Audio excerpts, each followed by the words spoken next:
celui qui est bien évidemment responsable de, bien sûr, donner une définition par rapport à ce que c'est une ville d'intégration. En hébreu, ce qu'on appelle une ir koletet. Une ir koletet. En Israël, il y a ce qu'on appelle une définition de ce que c'est une ville qui intègre de nouveaux immigrants au sein de cette ville.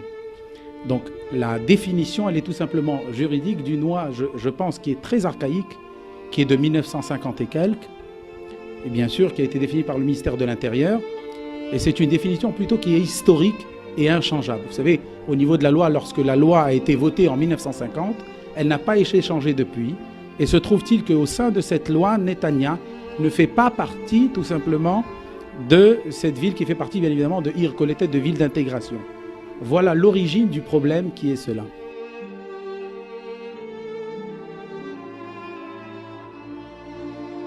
Aujourd'hui, pour une cause qui est vraiment très essentielle, je pense réelle, et qui touche pour une première fois toute la communauté francophone confondue, que ce soit les Français, les Belges, etc. Pour un événement bien sûr qui est arrivé à Netanya, qui moi je trouve qui est un événement grave.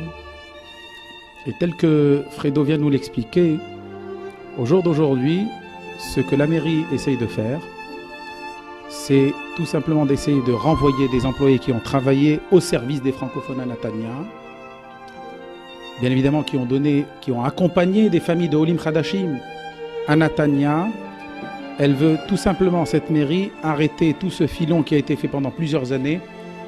Et bien évidemment, les grands perdants de ce combat les grandes victimes plutôt de ce combat, sont les francophones ici à Netanya. D'un point de vue juridique, de quoi il s'agit ?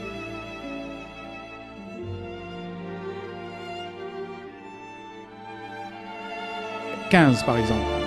Saviez-vous que 29 500 Olim Khadashim en 2015 sont arrivés Baruch Hashem en Israël. 29 500. Tel Aviv, 3 500 Olim Khadashim à Tel Aviv. Netanya, 3 400 Olim à intégrer. 3 400 Olim Khadashim en 2015, ce qui est énorme.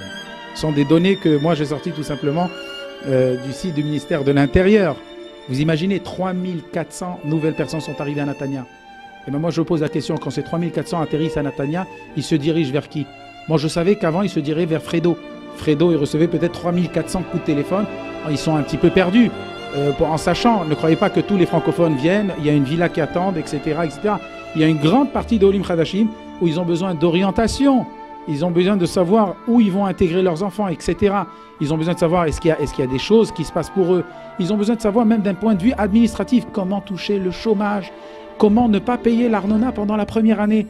Une simple raison, un francophone, vous savez, qui vient en Israël et qui nous communique, Dieu sait combien je travaille avec les francophones. Quand vous n'avez pas la langue dans un pays, c'est très dur. C'est déjà dur, le moyen de communication, la parole. Vous savez, la parole, c'est quelque chose d'extraordinaire. C'est avec la parole que les hommes communiquent.